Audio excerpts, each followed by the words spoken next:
So you start with being curious. When I say, I think why I'm saying being curious, because the curiosity will help you build that empathy. We talked about that in the earlier part, about building that empathy, right? So when I'm curious about you, Jaideep, then I will start appreciating you more. I will start relating to your emotions more. And that is very important as a marketer. Unless you get into the shoes of the customer, understand him or her very, very closely, you cannot have a message that appeals to that person. Once you understand what motivates this customer, what are some of the fears and biases of this customer, and then can you give a message in a very uh, the narrative, can you build the narrative around a storytelling mode, which I would say. So rather than saying, hey, my software runs 30% faster than my nearest competitor, I mean, is there a way you can relate and connect to that motivation of that person, rather than just giving some numbers? You start by asking questions to the data, and then based on your questions you try to, okay, if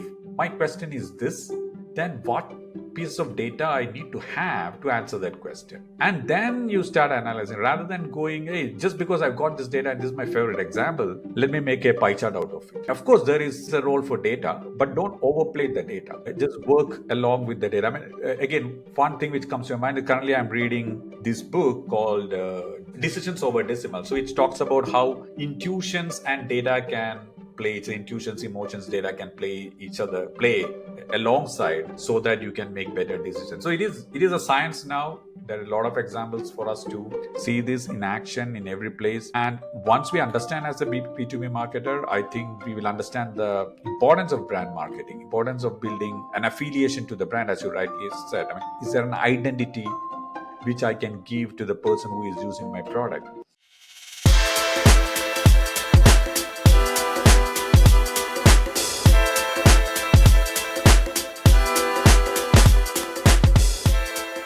Today, on the marketing couch, I'm joined by Sanjay Gopinath. Sanjay is a storyteller, a strategist, and a marketing leader with over 25 years of experience across startups and global multinational companies such as IBM and Ernst Young. He currently heads marketing and accelerator programs at MathWorks India. In our conversation, we dig into why B2B buying decisions are often emotional and not just rational. Sanjay shares his journey from selling wire ropes to fishermen to leading global marketing campaigns. We explored the power of community building over campaign execution and unpack his first principles approach to marketing challenges. Beyond work, Sanjay is passionate about mentoring young professionals and students. He's also a sought after speaker, industry advisor, and a guest faculty at MBA institutes in India. When he's not shaping brands and marketing strategies, you can probably find him running half marathons, practicing Vipassana meditation, or sharing insights on leadership. With that, I bring you Sanjay Gopinath. Hey Sanjay, glad to have you on my podcast. Thank you very much for accepting the request and glad to see you after a very long time. Yeah, same here, Jaydeep, and it's very, very nice to catch up with all friends. And then thanks for the invite for this podcast on Marketing Couch. So I'm probably rightly settled on a couch. Yes, we are, and I'm very excited about the discussion, and I'm looking forward to it. All right, so Sanjay, let's begin with what are you currently doing? What's your current role, and where do you work? What's your company name, and a little bit about the company and what the company offers. Maybe we can start from there if that is okay with you. Absolutely. So as of now, I work with this company called MathWorks. MathWorks is a software products company based out of Boston in the US. Has been around for more than 40 years right now. And what does MathWorks do is MathWorks makes softwares or in mathematical computing and simulation. There are a gamut of products, but primarily MathWorks is known for its main two products, which we call as a platform products, MATLAB and Simulink. These products are heavily used by mostly engineering companies to develop their softwares on multiple platforms. Primarily, it is used by automobile and aerospace defense companies, but not to leave out the companies in the medical devices, financial sectors, industrial automation, and all. So, what do I do there? MathWorks has got an India operation, and I lead the marketing and communication for those India operations. So there are essentially two broad sectors where MathWorks operates in. One is what we call as a commercial and government. As the name says it, you can understand that. And the other one is education. MATLAB, Simulink, and other tools are heavily used in academia to teach students some of the basics of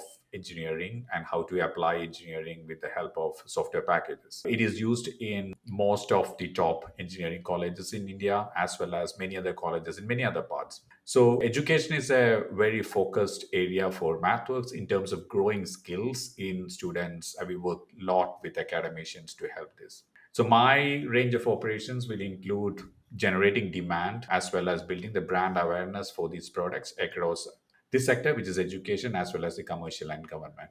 In addition to that, something which I do is lead up what we call as a MathWorks accelerator program, where even though we don't have a physical accelerator, we have a program which runs for accelerators as well as startups to get them started on our tools. So I'm also fortunate to lead that program for India. That program is running in India for last 4 5 years right now, and this is my eighth year in MathWorks. Awesome.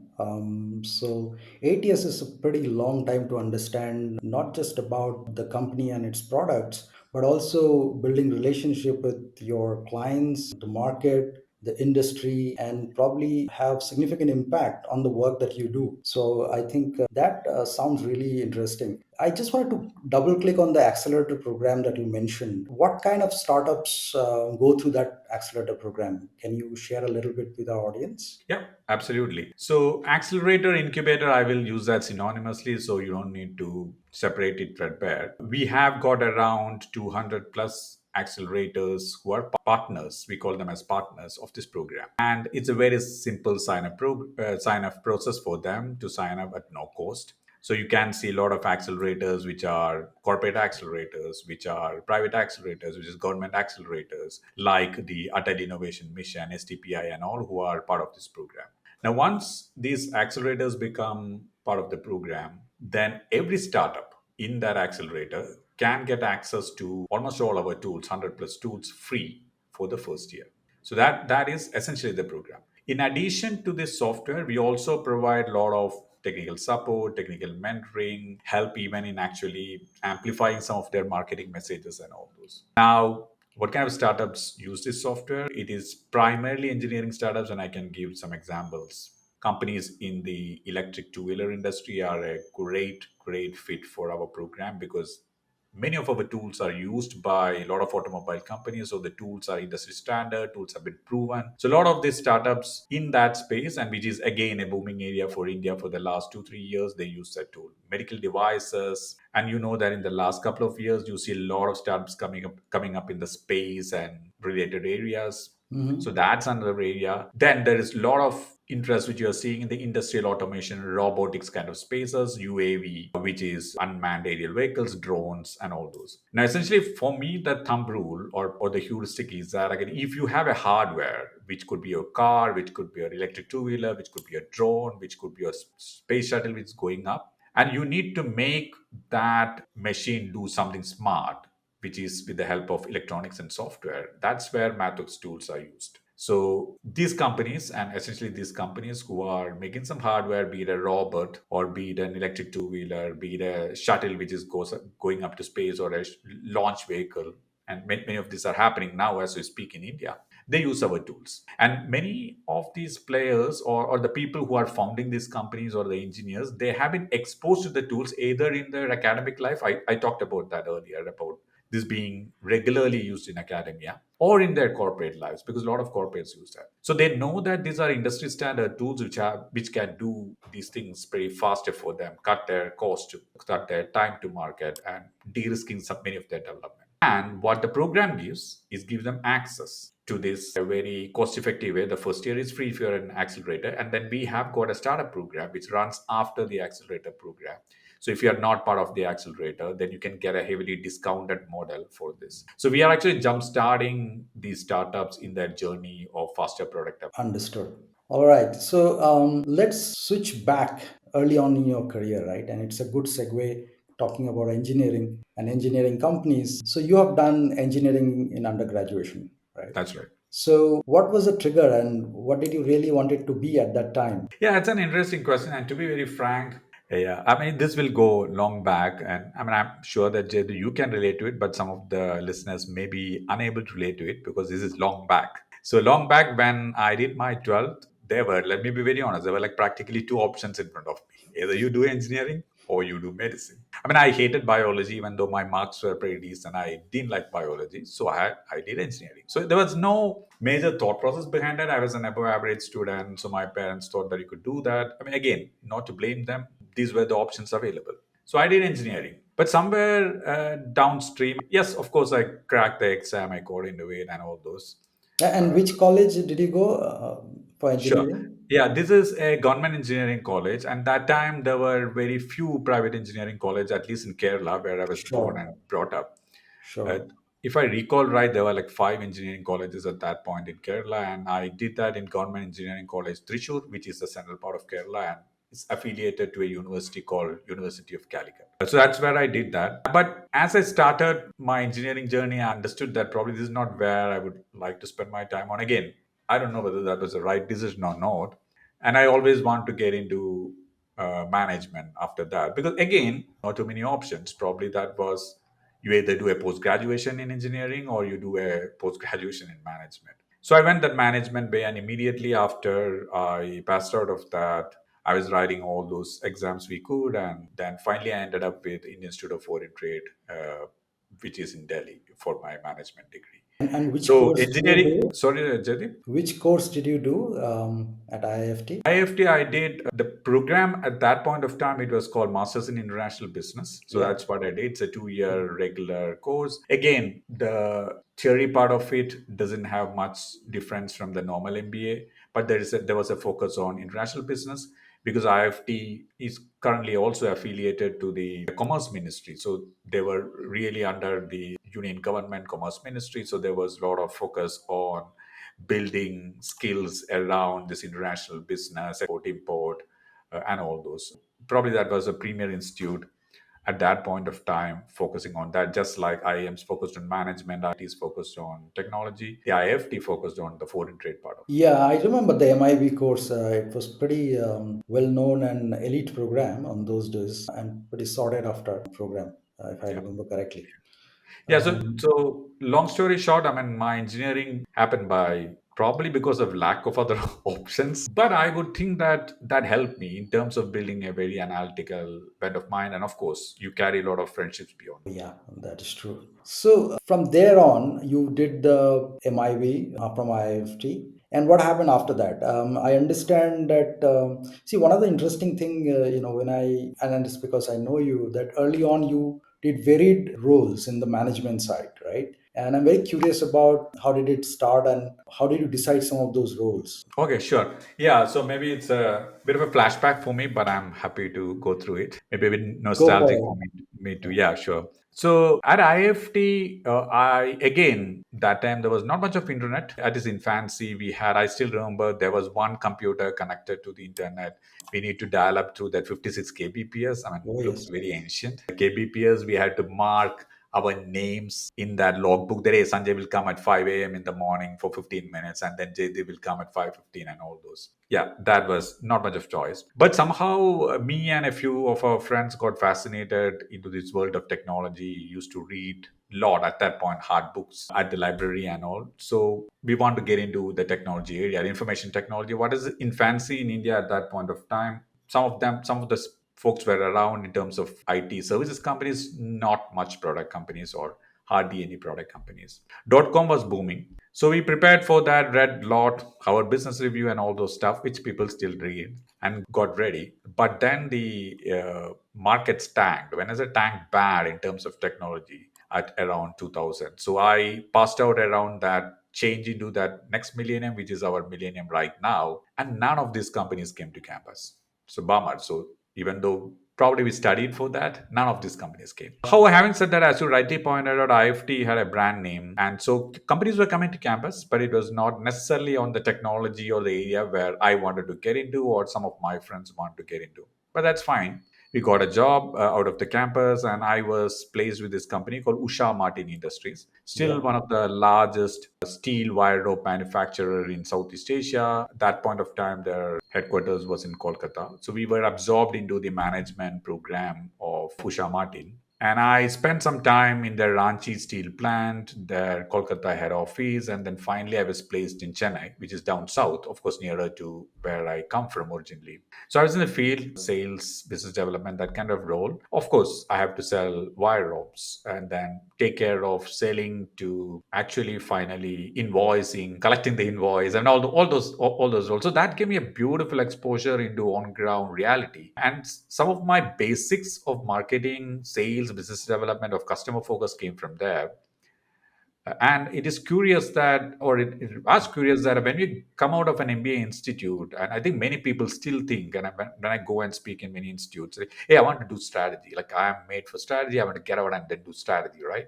And of course, I was also like that, nothing less. And then you find that your customer who is buying this steel wire rope at that point of time. And for the sake of the audience, I will say steel wire ropes, you can see actually pulling up and down your elevators, pulling these fishing ropes, pulling oil rigs, or actually mooring oil rigs to the floor of the ocean. So they are used in wide areas, cranes and all.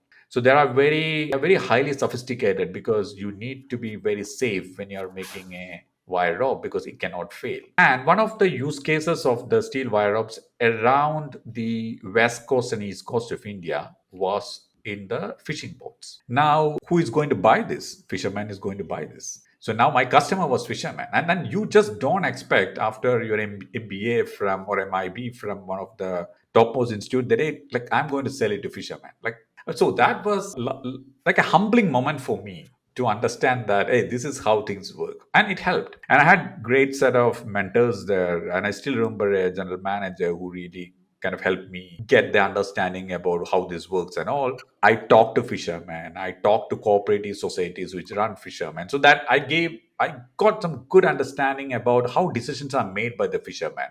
And I also understand some of the insights. Of course, these are all happening because I was in the field, that the fishermen won't buy the ropes by paying money upfront.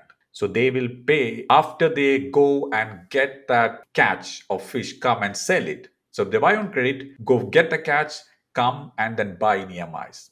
So EMIs or paid in EMIs or probably just paid off because the catch is so good.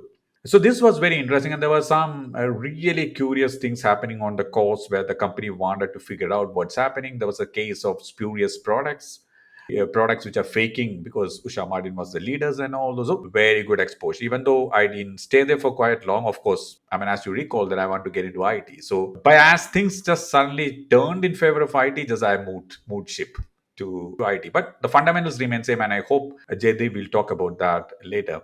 So Yeah. then I started working in a company which is listed in Hyderabad. Again, working on e-commerce marketplaces, and also that was the in thing at that point of time. E-commerce marketplaces really in the weeds. I was really in the weeds. I was doing cold calls, cold emails, and all those kind of things. And then that company had some a sister concern in Malaysia, and that then I went to Malaysia. Again, I worked with a value-added reseller of a large software company at that point of time that was called Primavera. It's currently owned by Oracle. So that gave me another exposure into okay, how do you become a value-added reseller? And in Malaysia, that Was that stint. your first IT or technology exposure, the That's software? correct. That is correct. That Mhm. was the first IT product, IT technology exposure. Again, fundamentals remain same, but of course the landscape is different. So I went to Malaysia, similar thing, selling products, selling value-added products. So I tried to learn how different markets work at that point of time. How is it different from, say, the India market? And that point of time, also the Indian companies are also selling outside. I mean, most of their revenues, IT companies' revenues used to come from outside. So even though you are sitting in India, you are actually selling outside. So now go to Malaysia. My market was very local, domestic. So that was more like a local marketing where I spent some time leading some teams. So my managerial stint actually started there. very early in the career and by chance again. But I think I embraced it at that point of time. I built a small team which was more into business development, marketing, even actually after sales service. And then I try to introduce a few new products into the market. When I say products, it's not necessarily software products, but offerings for that company. So that gave me a good exposure. I was speaking in multiple forums at that point of time. So that gave an exposure to get that public speaking and then be networking and all those. After that stint continue for 4 years and like good period 4 years. And then of course there were junctures in our life where you have to take other decisions based on other factors. And then by that time got married, and then we were expecting our first kid and the only kid which we have right now. So then I relocated back to India at that point of time. That was around 2005, and started working in another company called Sonata Software, which is again a listed company, products but mostly services at that point of time. That journey again, business development marketing journey, continued for 2 years, then moved to Ernst Young. That was a slightly different role, which I would think that I kind of outside my technology landscape, but there again in a completely business development role. Mm-hmm. My target audience was technology companies. Though the services we gave were not products in technology like software products, but the Mm-hmm. target audience were technology companies. So that was why my boss recruited me at that time. Hey, Sanjay understands the landscape. So why shouldn't we bring him here and he understands the pains of these companies and then position a typical assurance or a tax or a technology advisory services to these companies. Mm. So that again 2 years. So initially, if you can see that, except So for that, that was a business development role. that is a business development role. Mhm. Again, the funny part of many of these roles, and maybe we have some time to talk to that, is there are no strict boundaries between what I call as Mhm. business development, marketing, and sales. Mm. Yes, of course, if you come to larger organizations like IBM, definitely there are Mm. demarcations. Mm. But many of the smaller companies don't have that. Yeah, But yeah. that helps. Yeah, Yeah, and I think in more than one way that's basically a barrier, and that is one of the challenges today. I think for large organizations in particular, where these functions tend to work in silos, and we have seen that in marketing for a very long time. Working in silos, no matter what you do, definitely don't help. So I think some of those, especially in SMBs or even maybe startups, the teams and their functions kind of overlap. Their synergies, they work together very closely, and sometimes they even sit across the table. So the discussions move from I think business development to sales to sale to marketing, and it goes back and forth. So I guess. absolutely, absolutely. So there are good and bad things about it, and then some of us like it to do Mhm. different things. Some people, at least in my journey, I figured out they are just glad with doing whatever they do, so they probably don't like it. But for me, it worked. So I'm not saying that for everyone it works, but for me, it worked. Yeah. So continuing that after Ernst and So I, Young, I wanted yeah, to take your one thought there. So do you sure. think early on some of those Mhm. client-facing roles at the beginning, while you spoke about fishermen and then your exposure to even in Malaysia and then back even in Ernst and Young, do you think some of these skills actually have helped shaping you who you are today? Yes, yes. I cannot but underline that how they shaped my thinking process early on, as well as my strengths, even if I'm doing a marketing role. So, for example, Jaydeep, we were contemporaries in IBM. And IBM being huge organizations, we did not have too many opportunities when we are doing a marketing role to actually go in the field and then talk to people, talk to clients and all. And also the other part of IBM, at least in my IBM role, was a large team. So when you have a large team, you invariably get embroiled into a lot of these people related issues Management, in a yeah. right way, because you are supposed to take care of the team, build the talent and all those. So that kind of inhibited me. And somewhere downstream, even though I loved the company, at some point in time, and I had a long stint in IBM, I found that that's probably what I love. So I need to kind of get back to the place where action happens. Again, I'm saying that these are all individual preferences. It can be something different for you. It can be something different for the people who are listening to this. But for me, that foundation, as you rightly said early on, me always put myself into the shoes of the customer, and that also helped when I was when I was handling larger teams, I think fairly well look from an employee perspective or my team member perspective and see how does it affect. So that empathy, as we call it right now, right? I think that got grounded in me fairly early in the process. Having said that, I'm not saying that I'm like an empathy superhero. No, I mean I'm still learning, but I think those help me build who I am right now in terms of building my leadership skills, my management skills, as well as my marketing skills. And it's humble of you saying that, okay, the empathy part, you are not sure. But the reality is that, many of us actually don't even have the awareness, right? That how important it is to look at situations from the other side, from the other person's lens, because circumstances, background vastly differ people to people. And that's what ultimately shape up, I guess, many individuals, right? You are right. So we are kind of a product of how we have done the journey, whether it's upbringing or whether it is the school that we went or the college that we went, the early colleagues that we have worked with, the bosses that we had, all of that, I think, always would have significant impact on who we are today, uh, That's correct. without a doubt. So I wanted to go to this B2B tech marketing, right? So Mhm. until Ernst and Young, you had, no, I think Sonata, right? After that. Yep. So Sonata, your role was still business development, or was it marketing role? Yeah, I would say that it I was. know you have mentioned that it's kind of blurry, but Yeah. Yeah. I would say largely marketing, but there was part of business development. I can probably try to explain that. So again, like my experience in Malaysia was primarily working with a value-added reseller, primarily, even though we actually started adding some of the services and offerings on top of that. And that's how these value-added services firms grow. So again, in Sonata was also a reseller to large brands, and then I started there. So that I started there means my role was actually not selling the software, but selling the software wrapped in Sonata services, or rather, the product is wrapped in the services that Sonata offers. which is typically So would be what, implementation, integration, that's correct. That right?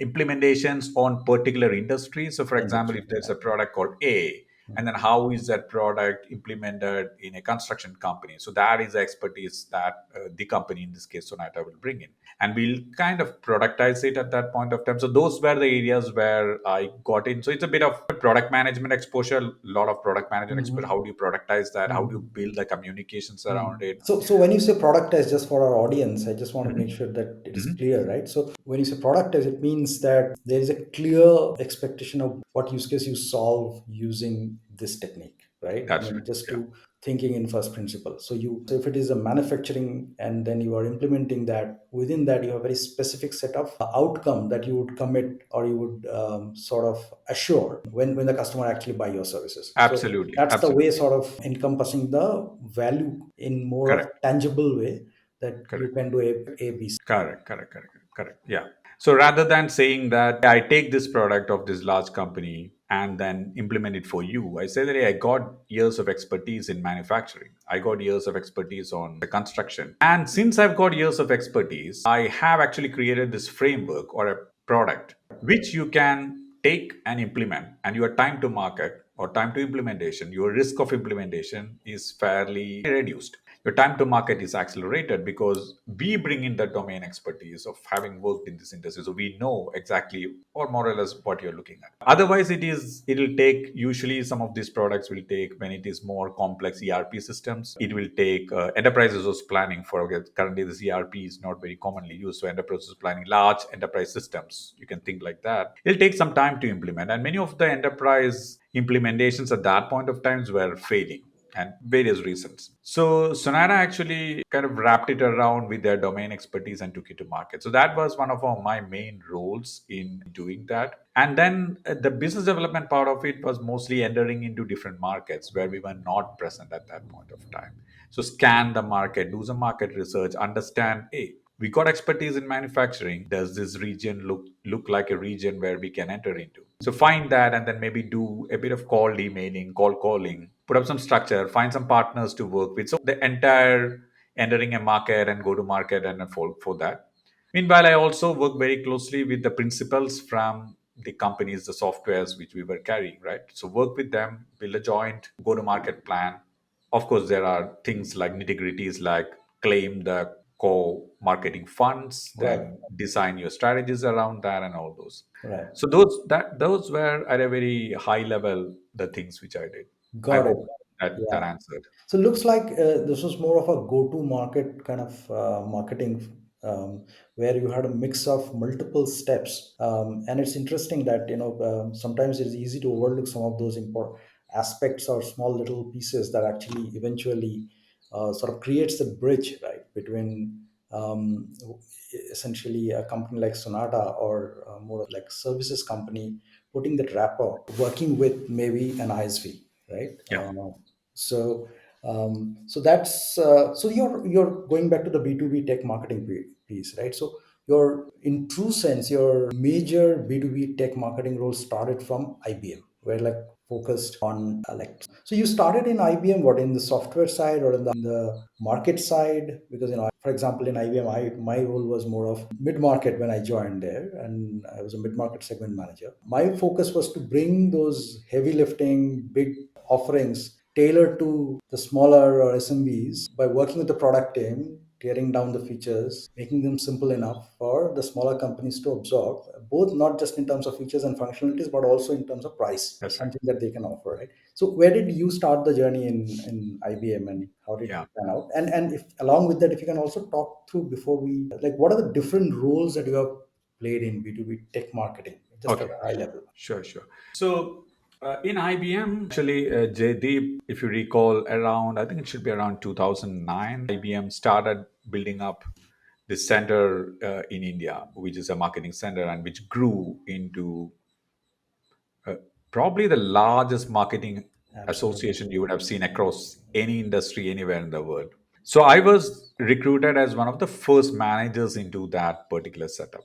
So if you ask me initially what was Sanjay's job was like hiring like mad to get people in, to get the right people, as Jim Collins says, get the right people into the bus and probably then figure out where to go. But to some extent, it was IBM wanted to consolidate a lot of marketing functions in this particular center, and then they were building up the teams. And as in any journey, and when you talked about first principles and all, when you look at some of these journeys, you can see some trends. So for example, software outsourcing happened much before marketing outsourcing happened. Now what came first? It came first was probably some code verification, testing, and all those. So you actually look at the individual tasks which happen in marketing. If you see marketing as a workflow, you kind of cut that into small tasks and then see, hey, what can be done remotely without a very synchronous way of working, and asynchronously it can work. So you will find, I mean, you can easily find that a content creation, that could be the first one which you can do. So rightly so, that was one of the parts which got into the center first. So there was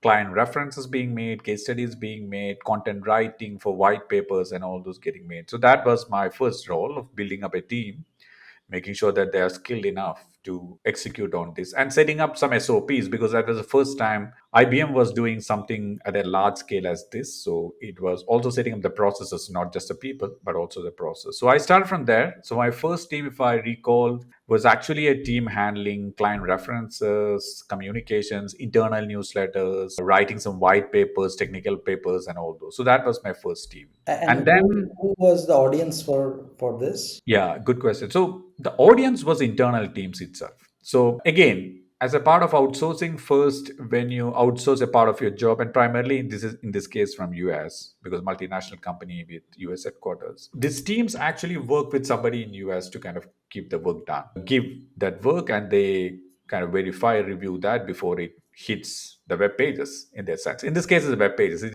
probably something which actually the sales will take. Of course, the sales will take the client references to the market. So there were some interactions with the sales in multiple geos, but it was limited. It was definitely limited.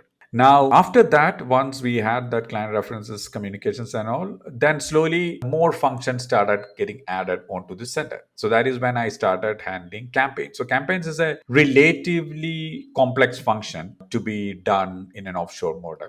But we started doing campaigns, and at point of time, I was handling a large team of campaign managers who were running campaigns in Europe, in Asia Pacific to some extent, but mostly in Europe and worldwide. So they were like campaign managers for IBM worldwide.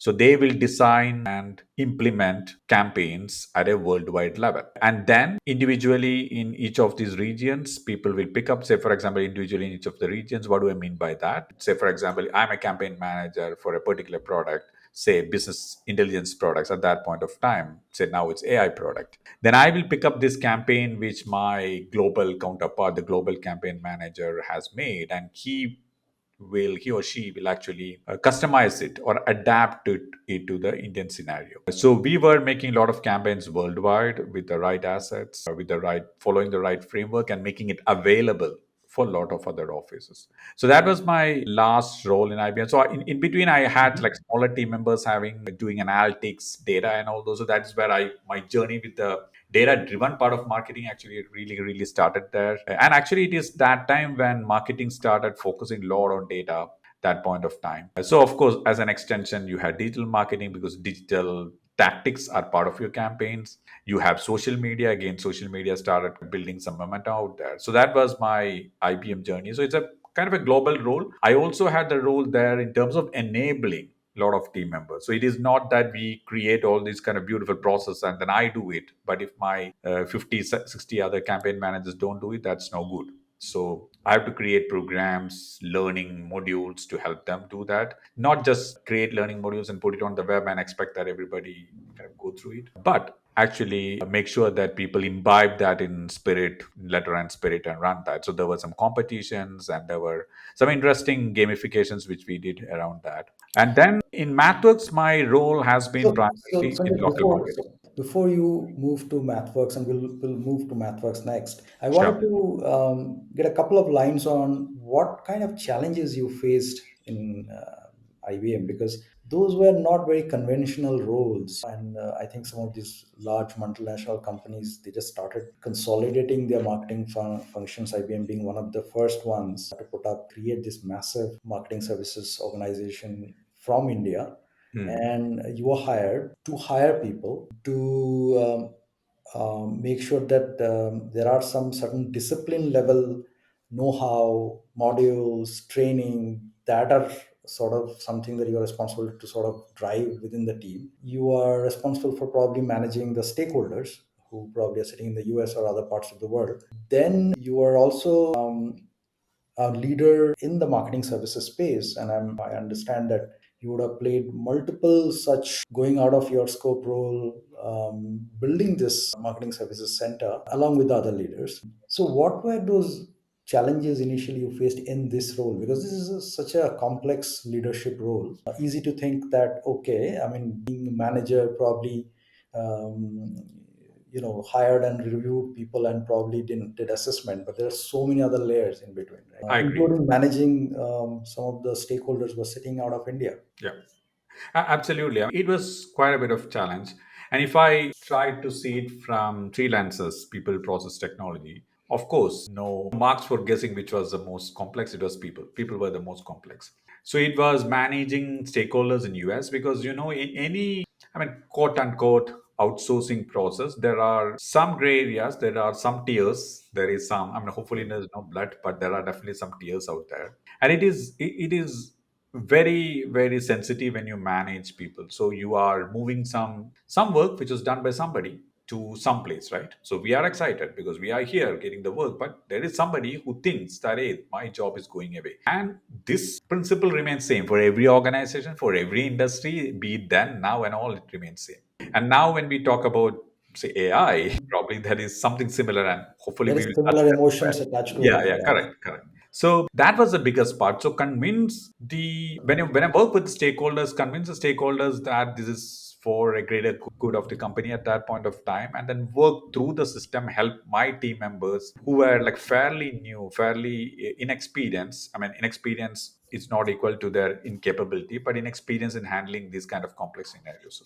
So that was my biggest challenge, to work with the senior management at that point of time to help allay a lot of these fears that, okay, this can be delivered from here. And I'll tell you one anecdote from that my early life. And this is like one team member who came to me and he said that so he's in my team probably early 2 3 weeks. So Sanjay, this I've started working and all good. My communication is going good, but they are asking me to do this kind of Excel work like something in Excel, which you know that I can do more than this. So my answer to that person was that yes, I know you can definitely do more than this, but first we prove that you can do the Excel work. Then the trust builds across the other side of the Atlantic. And then True. they will say that, yes, Mr. A can do Excel work. Let me give the PowerPoint if PowerPoint is better than more than Excel. So sometimes it's building the trust across with the other stakeholders become very, very, very critical so that we get more and more what they call as the kind of meteor work or the higher value chain work and all. So that was maybe the most difficult one. The Yeah. next one, yeah. So the next one was more in terms of okay, no, we have a large set of people. So, for example, at some point in time, there were around like 70 campaign managers in this. So, how do we build some kind of processes and how do we build some enablement which is consistent across all these 70? So that is where I think Jaideep, you mentioned that part of discipline. So how do you build that discipline of campaign management? Again, then people will look to us, say that okay, yes, Sanjay, okay, first year it was good, hired these people, you got them to run, they're doing well, so now what? So now you have 70 people. So you have this collective brain power of these 70 people. You should actually get into the next level of telling how should campaign management look like for IBM. So there, I mean, that was a very interesting challenge for me. And we did quite some work out of Bangalore on that. Of course, working with some of the senior leaders in the US. We brought about at that point of time, we called it the new work of marketing and all those. Again, I'm not saying that we got it out of the Bangalore and Noida centers, but we definitely played a big role. And I was personally involved in one of the modules there. Yeah. So once you have a process set up along with these people, then you kind of run that enablement across all the teams. So we did a lot of tours in these centers and wherever the campaign managers and other roles are there to help them imbibe this in their veteran spirit. So that was one another challenge. And of course, there are performance related questions will come, which Yeah. is there in all functions. Yeah. So one is, I think in any ramp up kind of scenarios, these questions will get asked. So when you come in, you are ramping up the teams, you get the right people in, you get that machine to start working. So you are running at a 40 kilometer per hour smooth running.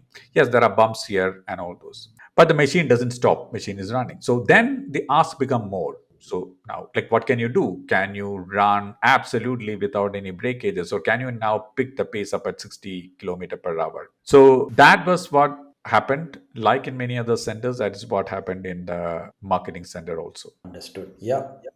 So I think IBM prepared you, or let's put it other way, these roles actually gave you enough ammunition for your next role, which is MathWorks, where you currently head their India marketing, right? So I want to unpack that piece a little bit. So can you talk about briefly what really is the marketing strategy here? What are your core charters, two or three charters that you drive from India? And then maybe what are your marketing mix, right? I mean, online, offline, or maybe even in online within digital marketing, or maybe ABM or any other email marketing or events. I know you touched upon briefly at the beginning, but if you can sort of briefly explain now wearing a B2B marketing leader's hat, where you have more of field focus, moving from IBM's role, which was more of managing the services piece in an outsourced model. Here you have maybe targets, where you have people to manage a target to deliver, relationships to build, evangelize the products and the capabilities and everything, right? How do you do that, all of that, in your current role? Yeah, sure. Jaideep, as you rightly pointed out, this role is very, very field oriented. So this is for India as a field market. And here I work very, very closely with the sales organization. So something which I started early in my career. I've come kind of a full circle working very closely with sales, which is probably the reason why I wanted a move from what I was doing in IBM. IBM provided me the biggest scale I could ever think of, and I don't think I can ever think of having such a scale in my career. So thanks to that strong foundation, so I got some really, really good learnings, great people to work with, great culture of the company, but which actually strengthened my core understanding about marketing and how it can be delivered for the benefit of our customers. So in MathWorks, again, I built the team fairly from a very small to large team. Not large as an IBM sense, but definitely if the multiplier is X, of course, I multiplied it by a few X's. And now, more than that, I think it gave me the flexibility to work with the field organization. As a field organization, sales and as a technical marketing folks who are actually going out and then trying to sell this product. So that gave me a lot of insights from the field. And then that helped me inform a lot of the marketing strategies which we are doing. So primarily, MathWorks as a company addresses this set of people who are engineers, primarily engineers. But as the company was growing and the company started getting into larger businesses, then yes, engineers were one of the users. Engineers were definitely the users of the software, but engineers were not necessarily the decision makers alone. So they were influencers, but they were not the decision makers. So in that last 7 8 years, I've seen that landscape changing from engineer being the decision maker and the only decision maker to now even senior folks being the decision maker. So now translating back to the marketing challenge, of course, when engineers were the decision makers, we were pretty good with that. We knew how to talk to engineers. We knew what their aspirations, inspirations were. We marketed to them well with our whatever tools we had. But when it goes up few notches, and then when it gets to the table of the senior executive, then how do we articulate the value of an engineering software to the senior person? Because senior person is not the guy who is going to look through and then work through, hey, what is this MATLAB, what is this Simulink? So that became a challenge, obviously a challenge. And then we would like to go to platforms where we can find these people. So it's marketing 101, right? You go to the place where you can find your persona. So we found that our traditional channels were not working, traditional channels of digital and all those were not working, but we may need to probably look at some industry associations to partner with, look at executive kind of events where we can bring these people together and foster some conversations and all. So that was one something which we continuously work on. So now this landscape is changing. Now we find there are other people who are coming in other roles which are coming in, data scientists. That guy was not there like 10 years back, but that person is right now. There is a persona. So now how do we address that person? That challenge continues, and that will be a constant challenge for any marketer, that there'll be newer and newer personas coming in, and then how do we speak to those personas in a language that they understand? That's the first one. And second one, where do we see these people? Are they online? Are they in this place, or are they just offline, or do I have to go to them and speak to them? So that is a constant discovery. So that is probably, I would say, the primary lever on which the entire marketing is kind of revolving. And this is marketing 101. This is no rocket science, but that is how it is. The second one, which I am learning more, and of course, it is spoken about with a lot of the people, is to build a sense of community among the users. It has been there earlier also. There were people swear by some of our tools, but can I just build that in a very proactive way so that this community sustains itself? Community answers each other's queries, and there is a sense of camaraderie between the users of our tool, or between the people who experience the tool and experience the benefits of the tool. So in the last 2 3 years, we have been focusing Also to on. some extent, maybe even identity, like, you're part of this tribe or clan, right? Yes, absolutely, absolutely. So how do you do that, especially when there is pressures from other sides, right? So how do you build that identity so that a person, just like a person, will stand in the queue 12 in midnight for the next version of iPhone? Can I do that for my software? Of course, we have not reached there. We are long way away from that. But can we get there? So that's the for lack of better word, some kind of cult. Can you build a cult Cult in a following, right right? sense? In a Yeah, right sense. Again, it's a journey. All of these are journeys. It's not that absolutely. we have perfected these. So these two will be some of our primary ways. And then we are also trying to find, and I talked about our deep investments in the academia, in the education market, right? So we are also trying to find influencers. And when I say influencers, don't take it as this Instagram influencers, but really people who are really passionate about doing something in this field. And then can we expose them to some of the benefits that we give? Because MathWorks got a lot of investments in STEM education. And can I get the word out? Can I build the brand of MathWorks beyond just the creators of MATLAB and Simulink? Of course, we are known as creators of MATLAB and Simulink, but can we be known more as people who are advancing the progress of STEM education in India? I mean, in this case, in India, because my market is India, and be known as a brand who is invested in furthering the engineering education in India, furthering the disconnect between industry and academia. Because you have heard about it, it was there when I passed out of engineering that, hey, what you teach in academia in your colleges is not what I require in corporate. Still there now, and we do several stuff around that in terms of bridging that gap. So can we be positioned? Can I get continuously being positioned as somebody who's doing that? So that is probably the third way of understanding who is influencing what, and then playing, I mean, for lack of a better word, playing a thought leadership plays there, and as a facilitator of these platforms rather than trying to force my marketing or a sales approach in every platform we see. So in a lot of platforms we see that we brought communities of startups, venture capitalists, well wishers of startups together to run startup community events. Done that for education. Do that. Definitely do that for engineering.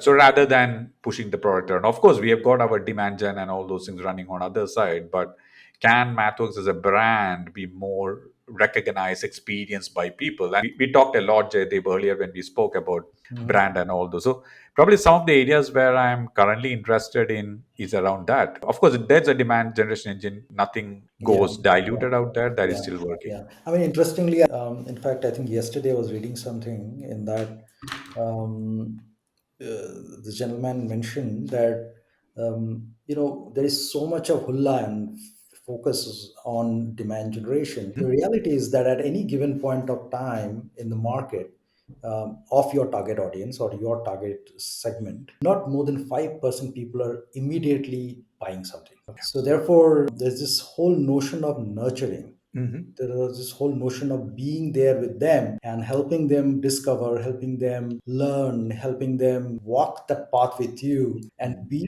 a trusted partner in terms of go-to partner from resource point of view is in a way a sort of sense of community or in some way sort of relationship building. I think that's where B2B marketing really truly sort of scaled, right?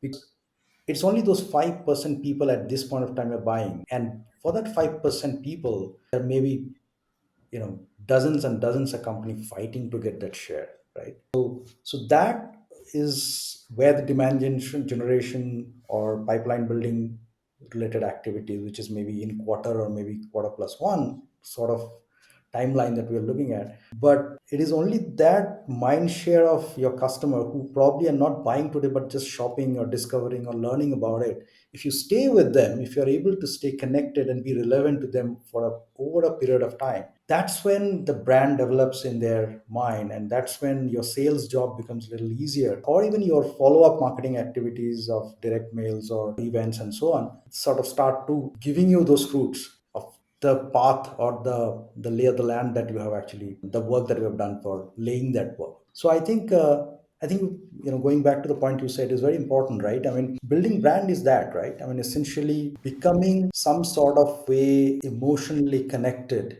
with your audience, which could be the need of intellectual curiosity, could be a need of practically looking for information for learning or doing the work while still not ready to buy anything. Yeah. Yeah. So this it's very interesting, Jaydeep, that you brought this point out. And unfortunately, still in many pockets and people who I speak to, they consider B2B marketing as a very, very rational kind of approach, or a B2B decision make B2B purchase decisions as very rational thought processes. And I beg to differ on this. And people still think that, but there have been enough and more studies on this that it is not that. So there are things like the moment you just get put on your suit and then you come to office, you don't become a rational person. I mean, you are the same person. You have your fears, you have your biases, you have your emotions. We are not understanding. We are not selling to the walls of the company. We are selling to the individual. And these so-called committees are the buying committees who are buying a B2B product. They're getting more and more complex. There are like 10, 11 people, I think. Study says that there are 9 to 11 people or something like that of that range who are making the decisions. There are data scientists, there's a boss, there is science, there is a team leader, there's a project manager. There are multiple people. I mean, if you're taking a B2B tech product, right? And everybody got their own biases, everybody got their own fears and emotions and all. And we just trying to put all this data in front of them and try to say that a feature by feature, I'm better, I'm better, I'm better. I don't think that is working. And with all respect to people who are doing this, I don't think that is only way to do this, or probably that is not the best way to do this. Let me put it like that. So I can give you some example, and this is very, very interesting. That not very long ago, I watched this movie, Will Smith. I think the name of the movie is Focus, and I'll tell you how brand works there. So in this, Will Smith plays a con artist. So he's a con artist, so he's there to kind of con people. So this guy finds this guy. I mean, I don't recollect exact details, but he has to con this guy called Mr. Lee. I mean, who is a wealthy guy. So then he meets Mr. Lee at a premium seating box of a American football stadium. And then they have banter here and there. They do all these kind of things, and then like this guy's a con artist. Like he's gambling. So he's saying that, okay, now you pick a number. You pick a number jersey from that field, and I will guess that number and put a huge amount of money as gamble out there. And then I still remember like Will Smith's partner in that movie, the heroine, said, like, what are you doing? I mean, like there are a lot of people on the ground wearing jerseys. How will you pick that number? And Mr. Lee, like, hey, like this guy has lost it. And then Mr. Lee picks up 55 as a number, if I recall right. And before that, of course, Will Smith will write the number and give it to him that, hey, you open it after you did. He picked up 55, and there it is. He guessed 55. Now, was it luck? No, it was not luck. So now what he did was, of course, he had planned everything. Of course, he had planned that, hey, this is what I have to con Mr. Lee. And when Mr. Lee entered the hotel, and this is like 1 or 2 days before, he started I think the taxi number was 55. The balloons were there as he entered. There were a lot of balloons showcasing 55. Room number was 55. So there was this 55 constantly bombarded in a very subtle manner in front of Mr. Lee. So now finally, when that decision, so that it's a decision making moment, hey, which jersey would I pick? And he also made sure that there was a person with 55 on that ground. He picked 55. So I think branding works something like this. Something like this. I mean, I'm not saying exactly like this, but something like this. So the problem here is that at the end, if you see the last minute, he picked up 55 randomly. No, he didn't pick up these things randomly. So your brand is not getting purchased randomly. So if marketers can understand that point, that it is not very randomly that somebody will pick up that point.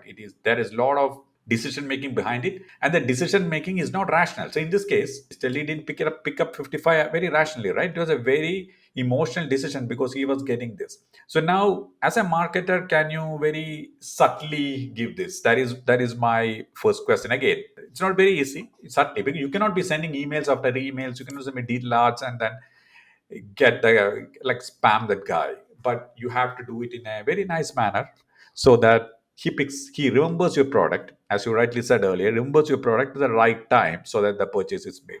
That is one point. The second one which I'm thinking about is, let's say, branding helps you manage perceptions. And I'll give you another example. Unfortunately, it's a B2C example, but we can talk about some B2B examples. See, we all know about the Dyson vacuum cleaner, right? Dyson vacuum cleaner. Now, they are costlier than any other vacuum cleaner. You may think that this is a very utility item, this just cleans, so I don't need this premium product.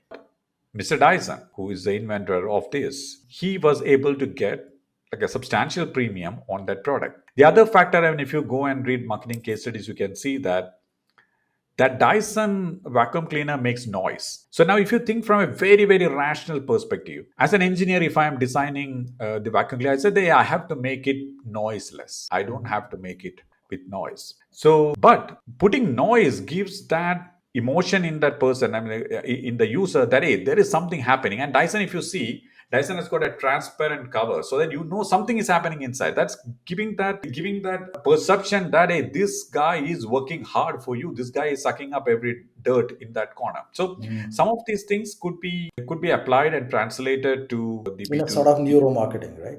Yeah, Building yes, it's that. yeah, correct. B2B field. The other one is that a failed experiment of Savlon, if I'm not mistaken. So when Dettol is an antiseptic. We all know when we were kids it was there, and Dettol had a slight burning sensation, right? When you put that.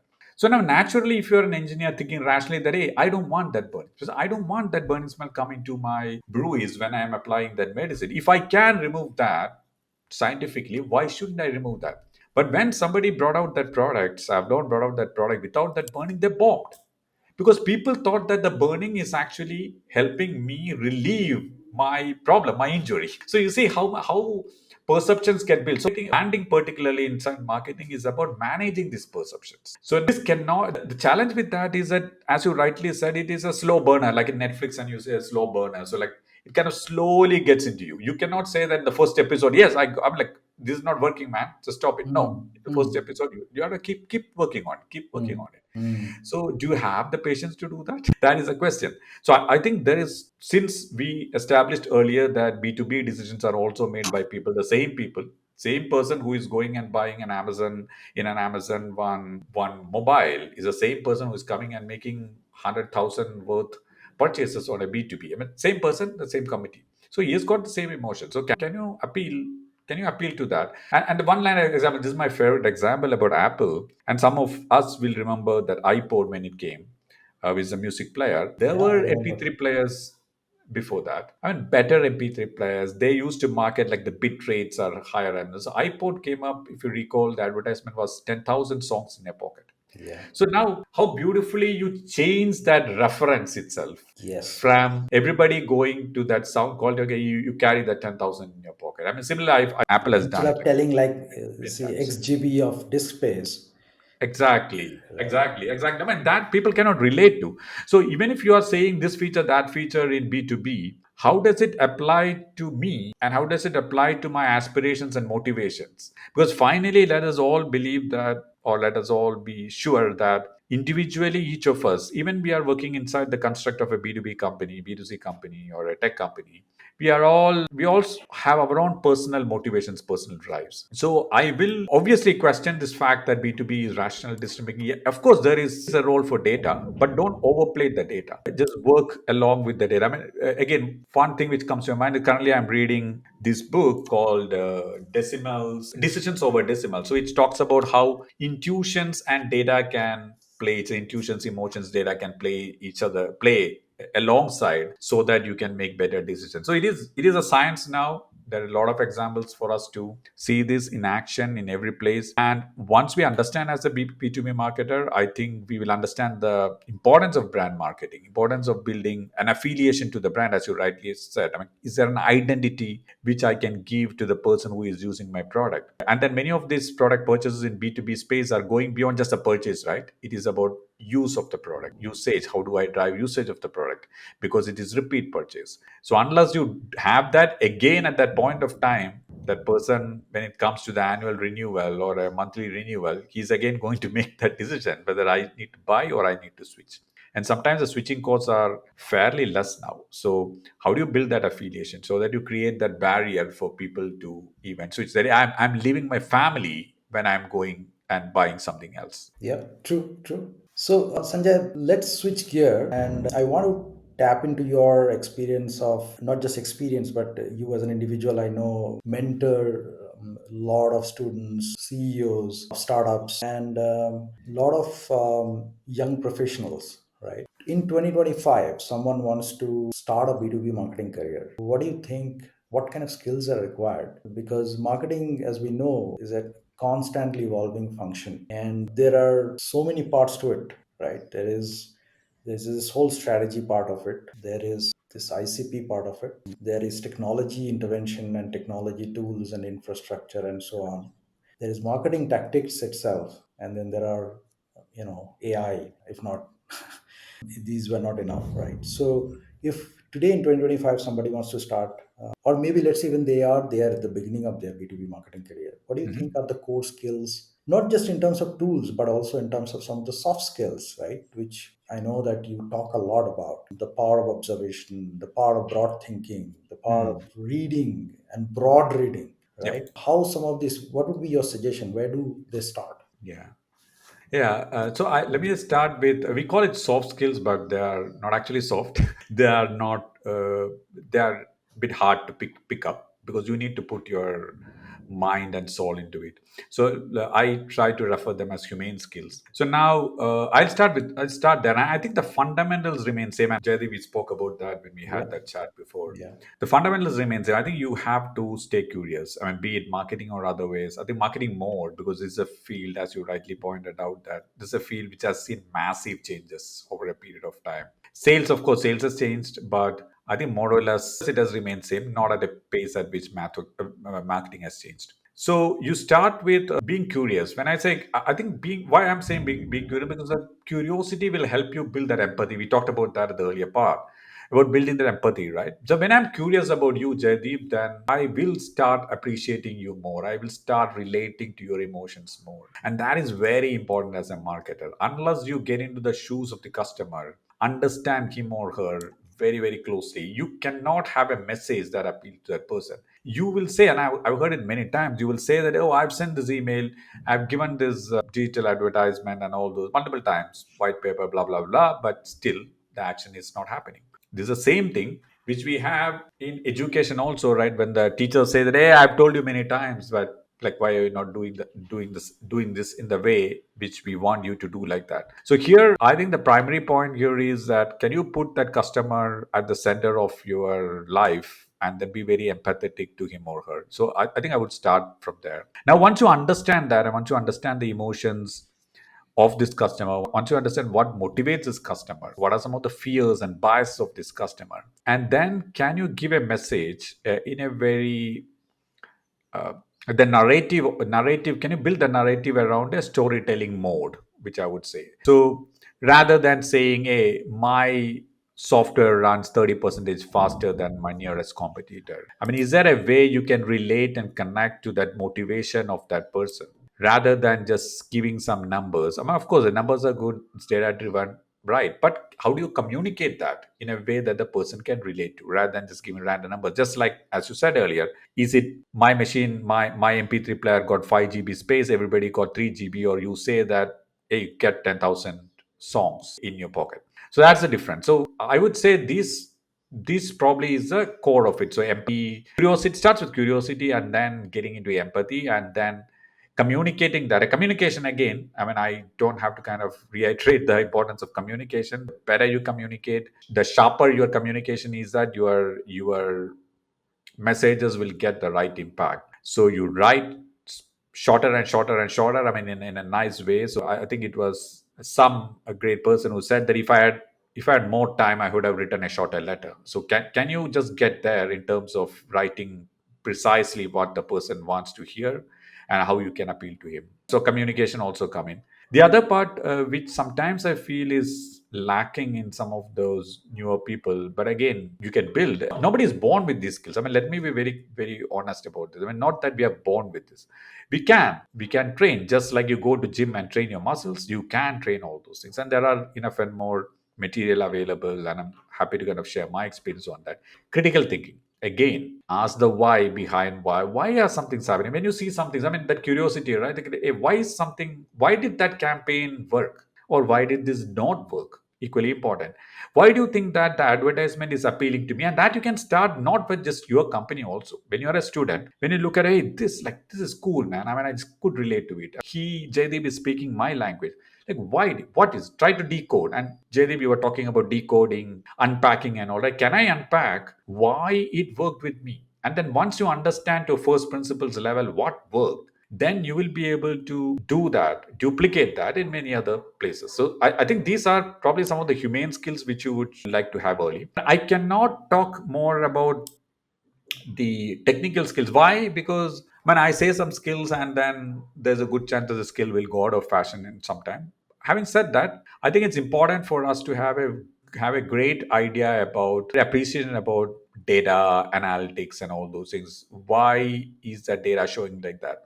And again, let me be very clear on explaining what I mean by this. There is a lot of tendency, because we have got a lot of data now. We got a lot of data. When I started my career, we didn't have data, but now we have a lot of data. But people are just analyzing that. I mean, it cannot say even analyzing data, reporting data in a because we have some data. I mean, that is not the right way to do it.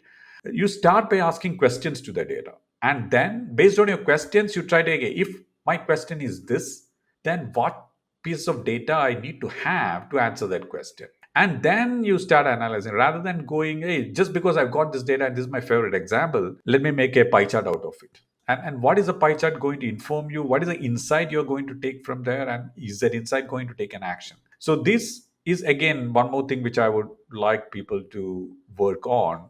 Again, first principle level thinking, critical thinking, asking the right questions to your data, build your data analytics skills. So in that journey, it may also help you to learn one or two tools. And I think the modern marketer, I think so. Again, it was not the case when I passed out, but I think the modern marketer is a combination of the humane skills from some technical skills. So technical skills will be, you should pick up some of those tools which help you analyze the data. You can pick up some of the tools which help you incorporate AI into your stuff. So, for example, something which I'm dabbling on, I mean, of course, I'm not a technical expert here, is can I create some kind of a GPTs, for lack of better word, GPTs in my chat GPT or whatever I'm using, which I can use so that my kind of content can be churned out faster. So can I automate some of, because I know how I write. I mean, I would like to teach my LLM how I write. And then if that can give a fairly good draft, then it can help me uh, save some of my time, and that time I can use for something else to pick that up. These are some of the stuff which I see very important right now. And I think if you have these skills, right, whatever things are thrown to you, digital marketing, influencer marketing, TikTok, Instagram, this, that, and all those things, I think you are good enough to pick it up because you've got a strong infrastructure. You have built a strong foundation. And even though the stuff which comes on top keeps on changing, you are able to pick that up because you are curious, you are empathetic, and then Mm. you ask the right questions. Does that answer the question? It does. And that is a good segue to my next question. I know that you speak a lot and write about a lot about leadership, right?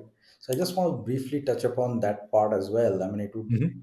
I mean, this podcast will not be complete speaking with you and not talking about leadership. So, I mean, let's just talk about what it means to build a high performance team, right? Mhm. As a leader, I think that is one of the key charter you have, and you played that role in the past number of times, not just one time. Looking at where you are today and looking back, what are your some of the learning in terms of how to really create a high performing team to Yeah, begin with? great.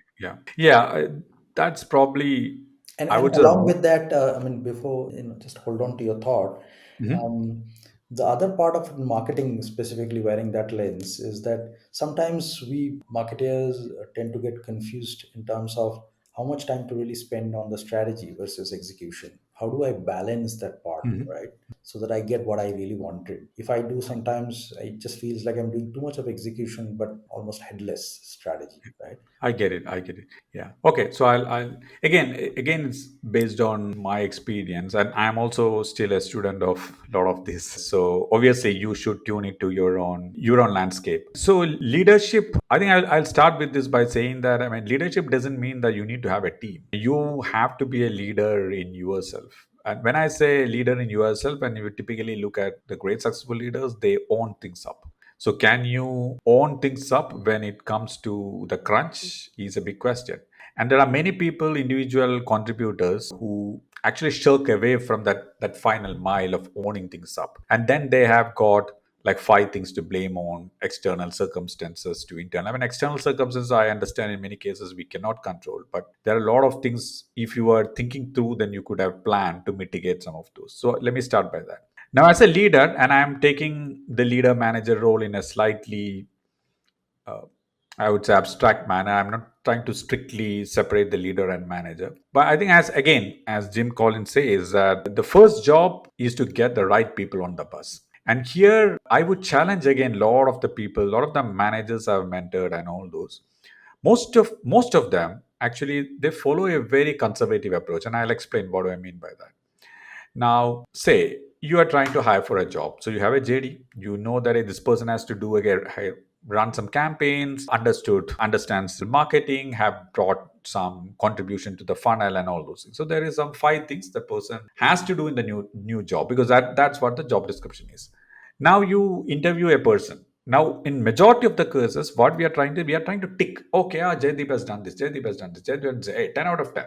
And then in India, being a marketplace where we are, we'll get 10 people like that, or a 5 people like that. Or sometimes you will not find anybody because, hey, this person has kind of picked 7, this person another 7, but nobody is 10 out of 10.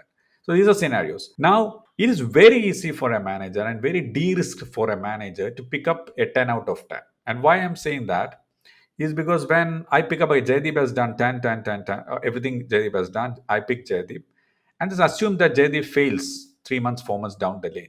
Jaydeep is not rising out to potential. Then I can always say again that I talked about leadership of taking ownership. But I can always say that, oh, see, I looked at JD. He has done this in other interview panels are there. You all agreed, right? I mean, this is like, we all agreed, right? But this guy, he couldn't do. So you kind of work. Now, my point here, and again, this is the mistake with our current recruitment systems. But there are some managers do that well. Is we look at the historical experience of the person and extrapolate it, and then take the person. Hey, Jaydeep has done this. Jaydeep can do this because it's the same thing. Now, my challenge to the managers, leaders is that can you try to figure out the potential of Jaydeep? So Jaydeep may not have done 10 out of 10, and there may be people who have done 10 out of 10.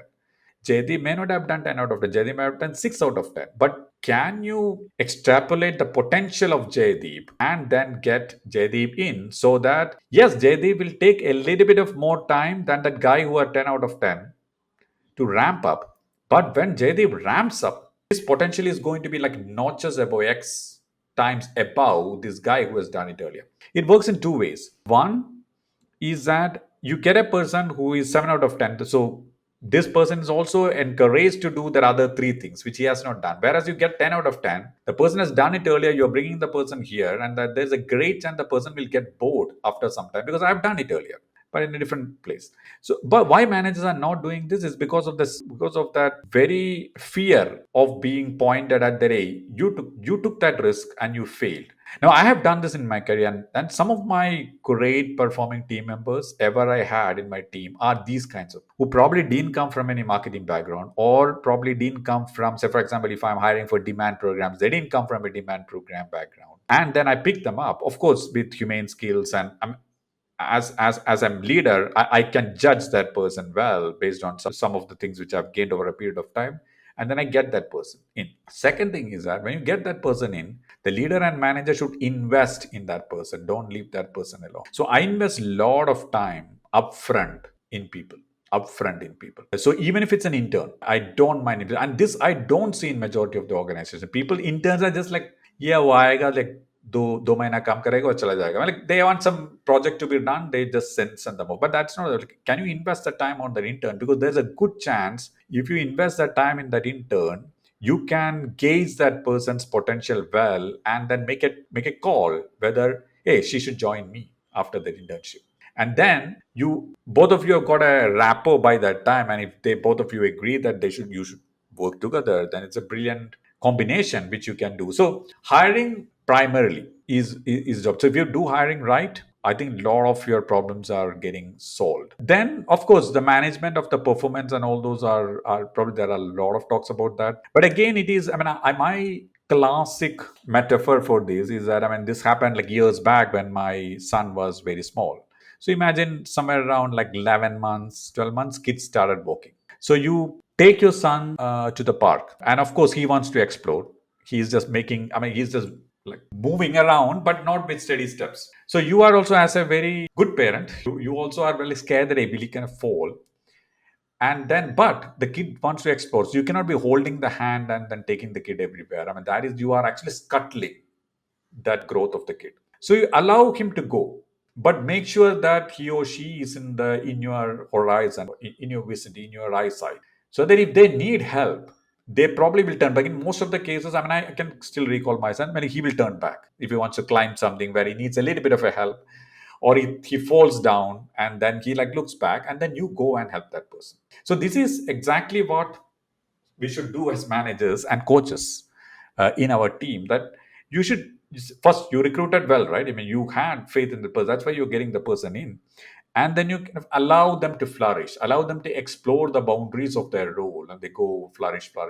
But you make sure that they get the support when they require it. So it is like, if it's a dog, then you are actually extending your leash slowly and slowly, so that dog has freedom to move around. But still, if the dog needs help, then you can pull, make that taut. So, as a leader, can you do that? It is very, I would say, insecure in many cases for the leader. I mean, they feel that insecurity. They feel that insecurity. Hey, like, what will happen then if my team member A goes and does something bad?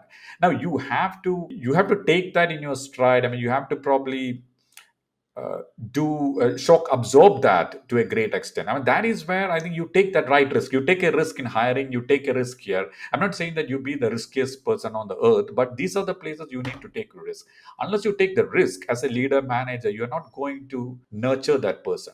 So this is, and the third one is, and again, these are all distilled from my experiences, Jaydeep. So the third one is, I think, whenever you are asking somebody to do a project, or for that matter, okay, can you get this campaign done? Can you spend time with that person to explain why you are thinking about doing that? That why is very, very important. Because if that person doesn't understand the why and doesn't get motivated by that why, it is very difficult, very, very difficult for the person to get the best. And we want individually each person to get the best out of the job, right? So it's very difficult. So can you spend that time upfront with explaining the why? And I've seen that whenever I've spent that time to explain the why, people are really motivated, and people have come back to me and told that, hey, because you painted that picture for me, I mean, I could flourish, I could think, and then they will come with some few ideas which you would not have thought about. So, as a leader, how can you make yourself, and as a leader, if Sanjay is a leader, then how can I make Sanjay as a leader? How can I make myself comfortable playing in this very punctuated equilibrium, or a dynamic equilibrium, is the question. So it is not that you are always on a steady road, but it is on it's on waves, but you know when it is going to probably go down, then you know how to kind of pull it back. So that kind of leadership is where I would think that people will appreciate the leader, and you are not kind of micromanaging. Of course, I'm not going to get into things like micromanagement and all those. This is where you paint the vision in terms of where you want to achieve, explain why we are going to achieve that. I took campaign as an example, but it is painting the vision for the marketing organization. This is where we want to get at. This is where I want the brand to be recalled as a top two brands in this category. Now you paint that vision. Don't give them, okay, 5 steps to do that. I mean, that is all coming there. Next point about strategy versus planning versus execution and all those. Again, we talked about that. Like we started with strategy. But again, let's be very honest. In majority of the cases, there is some strategy governed by the organization. You are working within that framework. But yes, of course, you should look back at your strategy in an iterative manner, just like planning and execution also. Now, with we talk about a lot of agile and all those. Earlier, it was you spend a lot of time on planning and then you go and execute. So I was also like that. You spend a lot of time on planning, you go and execute. But I think now maybe things have changed, and I've also kind of changed. You say that when you have a what in the product management parlance we call it MVP, minimum viable product, something which you think can take to market, you should go and take it to market and test it out. You may fail, but you fail fast. You fail fast, you correct. So I don't have a magic formula for that. Still, you spend more time on planning, still you spend, but it is not like 80% planning and 20% execution, but more like, I mean, it's 60 planning, 40 execution. Then, so that you can, earlier it was 80% planning, 20 execution, but here are like cycles of planning, execution, planning, execution, planning, execution, and then execution, because you know that, hey, these things are like, I have iterated this and kind of running. It's A/B testing and all those kind of things. Or So like if an you can, agile way of working. yeah, agile way of doing it. So if you can build that culture in your organization or into your mindset, like marketing mindset, then you definitely get better. Even if messaging, right? So you are writing, okay, don't wait for that perfect message. Most probably that is not going to work. I mean, we think that it'll work, it's a perfect one, it isn't going to work. So as they say, right, if your product is perfect, you are probably too late for the market. Yeah, you're right. I think very well articulated. I mean, a couple of things that I stood out. I think leadership also is symbolized or synonymized with responsibility. And I think leadership not just happens at an individual level. Leadership happens at a brand level. Leadership happens at a company level. And I think one of the key aspects I have seen in leadership is as a brand, you can create a category. As a company, you can create a market or a segment, right? Each of these are actually also are attributes of leadership, right? And the Yep. same way a leader produces a high performing team, a high performing team member, and it starts from hiring or recruitment as a starting point. So let's switch now to I think this is going to be my last segment of questions, and I definitely want to sort of go through it. You have been playing not just in the career and professional roles, but I think you have had so many diverse skill sets, right? You have written a book, you are a marathoner, you go and teach. I think there are so many aspects of it, right? You do meditate. How do you manage to do so many things? How do you manage to pack so many things in the same time that we all live, but probably do much less than probably what you do, right? So, what's the superpower? Yeah. I mean, thanks for that question. Probably this is something which I have not discussed in many of the public forums, but I'm happy to share my learnings. Again, I don't think, Jaydeep, I have some superpower, but definitely some things which I have again learned through a period, which is working for me. Again, all these are things which have worked for me. I'm not saying it'll work for you, but there really some things which are very from fundamentals you can understand and then apply. So that's my take from this. So now I think for me personally, the COVID time was a game changer. When I look back again, when people say, right, when in hindsight everything is 2020. When I say COVID time, because I spent a lot of time reflecting. I spent a lot of time with myself, and which I continue. And earlier also I used to do that, but I think there was a very intentional spending of time with myself at that time, and my runs helped, and I can get into it. So there was, I remember still in one of my runs, and I used to run alone. And then why I caught up into running. And I've been generally athletic throughout my student life and all those. But before COVID, I was not running per se. I was playing. Used to play badminton every weekend with friends, but then courts got shut. So I have to find some way I can be outdoors and probably exercise my body.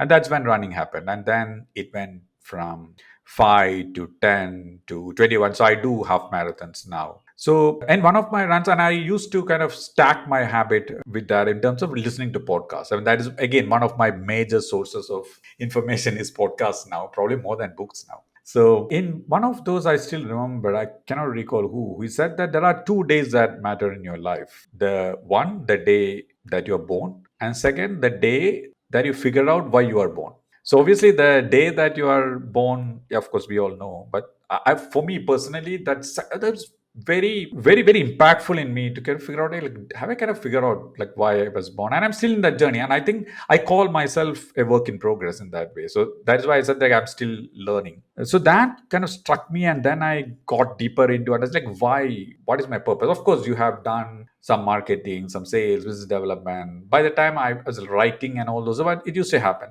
But I started kind of understanding a little bit more. And then to some extent, I understand, okay, I like helping others. I like inspiring others to do things which they thought probably they could not achieve, like going beyond their potential or achieving their potential. In many cases, we have potential, but we never achieve that, right? Most cases. So how can I help? And not that I have done that. I mean, in that journey, I also will get better, and then I can encourage and other people, and who better than very young students. So then again, in my podcast journeys and reading journeys and all, I understand some basic principle. I came back to that first principles. You talked about that. So if you ask me, Sanjay, what guides you, my operating system, and I'm very conscious when I'm saying that my operating system, just like your Android and iOS, is first principles. So I work with first principle operating system. My questions are very basic, just like a kid will ask. Somewhere downstream, we all forgot to ask questions, but now I think I have revived that kid in me, and then I'm asking those basic questions. Like, why are some things like this? Why is this working? Why is this not working? Just like Like they say, beginner's mindset, right?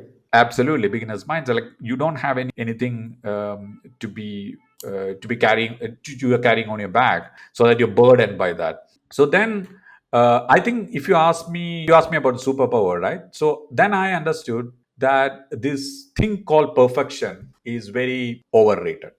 I mean, I was also a perfectionist during my student life, and when I speak to my friends during that time, my parents, they all talk about it, how perfect I wanted to be and all. If I lost like 1 mark in math, I was like like I was not appreciating the 49 out of 50, but I was trying to find out where is that one. How did I lose? Why did I lose that one? But now I understood that like perfection is very overrated. I will put consistency and discipline any day over perfection. So it is not that one day you go to the gym and lift like 15 kgs, 20 kgs, but can you do probably like 5 kgs every day for 20 days, 5, 10 days, even if you miss a few days? The second thing, which I also understood that I used to kind of beat myself up bad when I missed certain things. In the sense, I can explain that. So, for example, if I have to run 3 days in a week, that was my plan. And for some reason, I missed one day. Then I used to feel very bad. Like, "Hey, why did you miss that?" And there was a whole lot of regret in that. Hey, now you are going off track. Then I understood that again, that consistency over perfection, discipline over perfection. So I understood that, hey, that is okay. You did 2 days. That itself is worth it. So I think these two things actually helped change a lot of stuff in me. I could do. I thought I became more disciplined. I'm kind of disciplined earlier, but I think I became more disciplined with this approach. So when you become disciplined, you achieve a lot more, and you can talk about many people, right, who are disciplined and gets achieved more. It is not because Steph Curry, who is one of the greatest players in NBA for Golden State Warriors. You see him throwing threes after threes in basketball. It is not because every throw goes in. He makes a lot more of throws in, and he practices like mad when there is no game happening. So can I do that practice more and more and more? I mean, writing. So you write every day, you write 3 times a day, 3 times in a week, then you get better at it. There is no way but you get better at it. You go to gym, you start lifting weights, whatever weight it is, your muscles will get better. I mean, there is nothing. You start running every day, your running will get better, at least to one level, and then you have to kind of fine tune. So that was probably the backstory of where it all started and some of my operating system fundamentals from my first principles level. Then I think something which I thought worked for me, and this happened just after the COVID restrictions were slightly eased off. My Vipassana meditation. So I did that 10-day Vipassana meditation. For people who don't know Vipassana, it's one of the strenuous forms of meditation techniques which I have seen. I've got exposed to a few more before that. But this is like 10 days, you be in a place, you cannot talk to anyone, you don't speak to anyone, you have very light food, and like 13 hours of meditation every day. So that gave me a lot of sharpness to my mind. Lot of sharpness to my mind. My thoughts became clear, and I started practicing it also. I will not say still that I'm very very regular in that, but again I moved away from that saying, "Hey, I'm beating myself up that I'm not doing it every day." But I think I'm getting better at it. I would love to get it every day, but I'm getting better at it. But this gave me like a lot of sharpness to my mind. I could connect the dots faster, and I could see that. So what used to happen is that when I go for my run, which is I go alone, that's my time, then these thoughts used to come and I could kind of connect that majority of the thoughts, and then I come and write or sketch it somewhere else. So I think this helped, and this discipline helped, this connecting the thoughts helped, becoming sharper helped me write a book. And that book I wrote along with one of my close friends who was my roommate in engineering, Sonny Thomas, and it was on artificial intelligence. My idea, rather our idea there, was to take this concept of artificial intelligence to the masses, because people are getting a lot of fake news about artificial intelligence, and many times people are not understanding what is it, especially for a generation elder to us who were not there when this technology change happened. So I took my father as a persona in a classic marketing sense, who is a voracious reader, but he feels that, hey, this bus has left my station, so I'm not bothered. But he uses technology in terms of mobile phones, texts, emails, and all those. So I thought it is our responsibility to decode this in a way that he can understand. People in his generation can understand, and also build some curiosity in very young kids, like 8th standard, 7th standard kind of kids. So that is why we wrote that in Malayalam, which is my mother tongue, as well as Sony's mother tongue, my co-author Sony's mother tongue. And then we got it translated into English also. So this all happened because there were some building blocks, basic building blocks, which I had in terms of discipline, which happened because of certain things which I did and certain things which I said no to. Right? So for example, if you have to go for a run in the morning, then you have to say no to many things the night before. And sleep was something which I started taking it like a secret drug for my productivity. I mean, it's not a secret drug. Everybody talks about that now. I was not compromising on my sleep. So if I'm not compromising on my sleep, then there are some things which I have to compromise on, which I was very consciously making those decisions, which I was not before that time. So now I do that. So for example, if there's a run tomorrow, You'll find me in my bed early doing stuff so that I can go early. So that kind of helped prepare my mind and my body better. So in that way, it helped. Of course, it all got nourished by a lot of podcasts, a lot of books, a lot of discussions with friends, and all of this helped. But I think these practices which I followed help me put all these things into a way where I can give it back to people. And regarding my sessions in colleges and all those, I mean, now I do a lot of them, and I like talking to students. One, because I see this as a two-way process where I also learn, because the questions these people ask will help me learn. Not that I'm lecturing and I'm very averse to lecturing, but there are some very sharp questions and that will make me think. And in that way, I also learn while I share my experiences. Yeah, I think a couple of points stood out really important. It is a lot more important to be consistent and disciplined as opposed to be a perfectionist, right?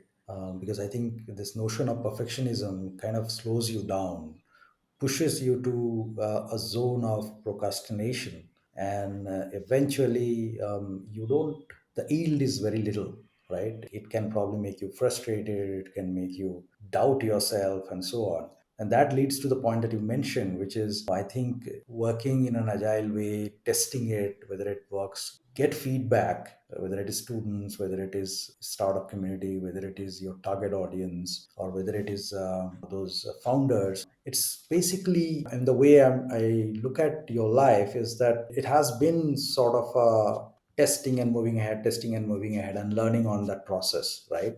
And building on your strength, building, adding on new feathers in the cap, and so on. So I think it has been a fascinating sort of discussion and the journey. And yeah, I mean, before we just complete this, I just wanted to ask you, what is the name of the book and where can people find it if they want to read? Yeah, sure. So we named it pretty simple, straightforward, again, leaning on to some of my marketing experience. We call it Artificial Intelligence, a friendly guide to your future of intelligence. So the book is available on Amazon.in. You probably will have to search Artificial Intelligence Sanjay Gopinath to get that, I because there can are I can probably put it in the show note. that'll be fantastic. It's available in English and Malayalam. It's also available on Amazon.com. We recently made it available in the US website of Amazon also. And is it available both in, you said Malayalam and English both, right? It is available in both languages. Awesome. Okay. So, Sanjay, we covered quite a bit in Yeah. terms of starting from your academics to moving into your early part of your career and then switching into the tech marketing space, and then, how you helped building and also managing some of the early part of the marketing services center at IBM, recruiting hundreds of people, enabling a lot of people into certain practices and specialities. And then you also have spent time now in MathWorks for 8 years. Done, I think one thing I really sort of which caught my attention is that these are not traditional way of doing. Here are my tactics. These are my campaigns rolling out through digital and online and offline. It is a lot more hands-on marketing thinking, literally first principle, connecting the need to a supply, right? Whether it Yep. is in the education segment, whether it is in the engineering segment or software building segment, and so on. And I think that tells a lot about the way you operate.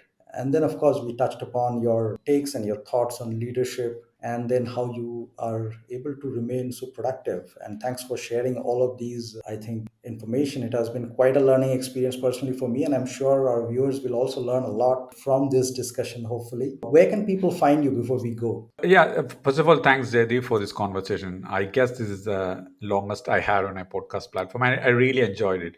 I didn't know how time passed. And again, some things which you probed on. And I always say that it is about asking the right questions, even with ChatGPT. It's about asking the right questions. And thank you for asking probably some of the questions to share some things which probably would not have come in a very traditional kind of podcasting or interview, right? So thank you very much for that. I really appreciate, first of all, connecting. We connected after a long time and then sharing this. How to find me? Pretty simple. I'm on LinkedIn. Still, my SEO works well. Sanjay Gopinath should come first on Google. So you can search Sanjay Gopinath LinkedIn and I should be the first one, hopefully. But I was not that sometime back, but now, now my SEO has caught up. So at least as a marketer, I can say that I did something right. So LinkedIn is the best way to connect with me. I'm pretty responsive on LinkedIn. I constantly share some of my thoughts, marketing or otherwise. Again, we talked a lot about that, understanding, observing things around us and on funds festival. So I'm very, very happy for people connecting me on LinkedIn, and then happy to share anything specifically they would like to get from me, any questions or any observations which they have. Wonderful. Thank you. Thank you, Sanjay. I can't help but to share this with you. As you are telling me the last part of it, I was actually thinking that we definitely need to do one more episode, which will be what's Sanjay's next project and thoughts, and what are you working towards for the future. And I think we covered a lot about your past and maybe present, and maybe next time we're going to talk a lot more about the future, and probably some of the broader areas of emerging technologies, innovation, and also with that, how as we human, we are coping and learning. I think I always like when people introduce AI as human plus one. So I can't wait but to connect with you again. But for today, thank you so much for sharing this information and spending time with me in speaking at the Marketing Couch. Really glad to have you on this conversation, and I look forward to connect with you again, Sanjay. Yeah, happy to. And just reminded me of a line which I read today, and it was very apt to probably end with that. You are the greatest project you are working on. So keep working. Thanks a lot, Jaydeep. Lovely talking to you. Great. With that, we'll wrap it up.